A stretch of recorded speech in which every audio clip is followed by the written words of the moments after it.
কারণ সেই কথা, পুরনো কথা, যে বামপন্থীদের সঙ্গে সমাজের লিঙ্ক কেমন হবে, সম্পর্ক কেমন হবে, জলের সাথে মাছের যেরকম সেরকম হবে।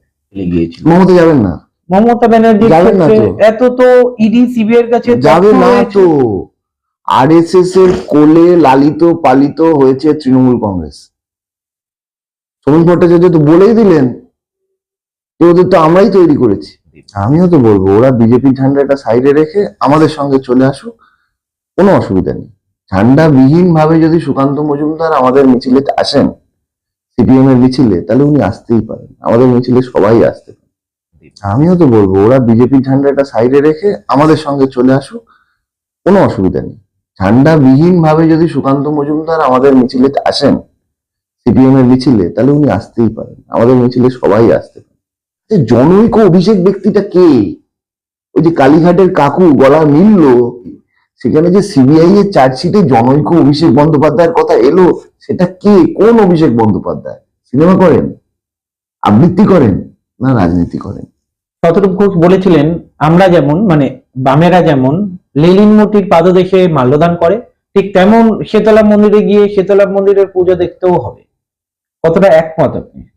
না, শতরূপের সঙ্গে একমত দ্বিমতের ব্যাপার নয়। ওকে রেফারেন্স পয়েন্ট হিসেবেও আমি ব্যবহার করতে চাই না। তবে এইটা আমি বলতে চাই যে সমাজের সর্বক্ষেত্রে আমাদের থাকা উচিত। ধর্মের জায়গাতেও আমরা কিভাবে থাকছি সেটা আমাদের দেখতে হবে। মাথায় টিকা পরে থাকছি না, সেই জায়গাতে আমরা নিজেদের অবস্থান নিয়ে থাকছি।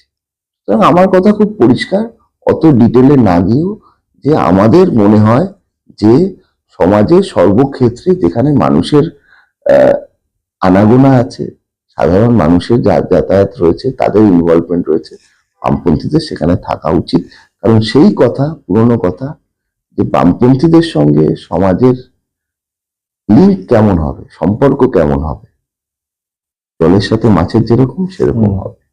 আচ্ছা, আমি একটা ব্যক্তিগত প্রশ্ন করি। তুমি তো হিন্দু, গৌতম বাবুর ছেলে, সুযোগ্য পুত্র আপনি। সুযোগ্য কিনা জানি না, তারপরে আপনি হিন্দু ধর্ম বলি, হিন্দু ধর্ম মানেন? হিন্দু ধর্ম বলতে কি যদি আমাকে কেউ বোঝাতে পারে আমি তাহলে মানবো। বাড়িতে পুজো হয়, সন্ধ্যা পুজো হয়? বাড়িতে পুজো আচ্ছা খুব বেশি মানে পরিবেশ নেই, না খুব বেশি পরিবেশ নেই। না, এটা হলেও বা সমস্যা কোথায়? না, নেই, কোনো সমস্যা নেই, হলে কোনো সমস্যা নেই। আচ্ছা। কেউ যদি বিশ্বাস করে তাহলে সে বিশ্বাস করবে। মানে এখানে বামপন্থীদের কোনো আপত্তি? এতে আমাদের কিসের আপত্তি রয়েছে? আমি ছোটবেলা থেকে দুর্গাপুজোর সময় নতুন জামা কাপড় আমাকে দেওয়া হতো, সবাইকেই দেওয়া হতো। তো সিপিএম যারা করে তাদের বাড়িতে কি মানে পয়লা মেয়েতে নতুন জামা কাপড় দেয় নাকি বাচ্চাদের? দুর্গাপুজোতেই তো দেয় পশ্চিমবাংলার সিপিএম পরিবারের। এই যে বারবার যখন দাগিয়ে দেওয়া হয় সিপিএম মানে হিন্দু বিরোধী, সিপিএম মানে মুসলমানদের দালাল, শুনতে কেমন লাগে? না না না, এটা তারাই করছে যারা ধর্মটাকে বেঁচে তাদের রাজনীতির দোকান চালাতে চায়। এটা তারাই করছে। ওই দোকানের আমরা দোকানদারও নই, আমরা খদ্দেরও নই, আমরা ওইটা নিয়ে চিন্তিত নই। আমরা চাই মানুষ মাথা উঁচু করে বাঁচুক, মানুষের ধমনীতে রক্ত, সেই রক্তের সকল মানুষের রং লাল, মানুষের মধ্যে বিভাজন, সেই বিভাজন মানুষ তাদের শ্রমজীবী ঐক্য, সেই ঐক্যকে বিভাজিত করে, তাদেরকে শোষণের কাছাকাছি ঠেলে দেয়, এবং সেই শোষণের থেকে তাদেরকে তাদের সঙ্গে নিয়ে লড়াই করবার দায়িত্ব বামপন্থীরা নিয়েছে, এবং সেই লড়াই চলবে।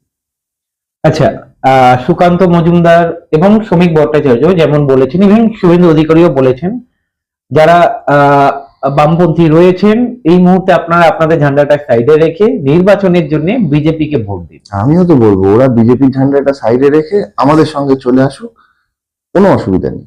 ঝান্ডা বিহীন ভাবে যদি সুকান্ত মজুমদার আমাদের মিছিলে আসেন, সিপিএম এর মিছিলে, তাহলে উনি আসতেই পারেন, আমাদের মিছিলে সবাই আসতে পারেন। কারণ ওনারা তো আর তৃণমূলকে সরাতে পারছেন না, অনেক চেষ্টা করেছেন। এবার ওনাদের ঝান্ডাটা সাইডে রেখে তৃণমূলকে বাঁচানোর পরিকল্পনাটা সাইডে রেখে যদি তৃণমূলকে সরাতে চান, সিপিএম এর সঙ্গে আসুক, গণতান্ত্রিক শক্তিগুলোর সঙ্গে আসুক, তৃণমূলকে আমরা সরাবো।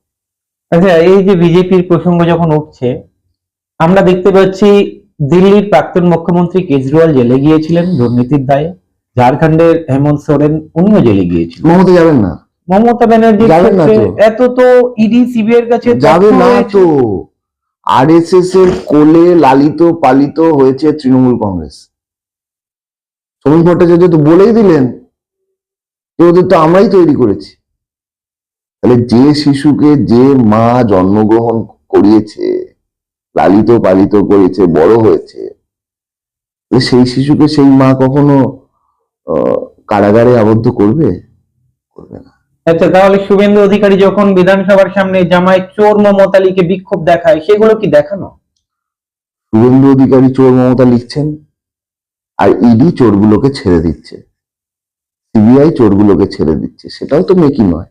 তাহলে ও ওর রাজনীতি করছে, কারণ ও জানে যদি এটা চোর মমতা ও না লেখে, তাহলে মমতাকে যারা চোর মনে করে তারা সকলে লাল ঝান্ডার সঙ্গে চলে আসবে।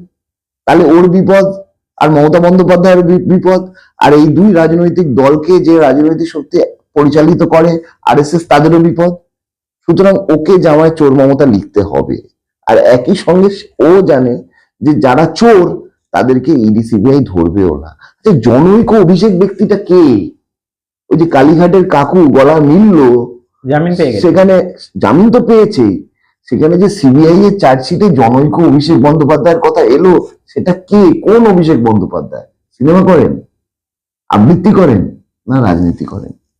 এইটুকু সিবিআই বলতে পারছে না যে ওই জনৈক অভিষেক বন্দ্যোপাধ্যায় হচ্ছে ওই কালীঘাটের কাকুর সেই, মানে কি বলবো, সেই বস যার কথা বলেছিল, উনি বলেছিলেন যে যাকে গায়ে হাত দিতে পারবে না।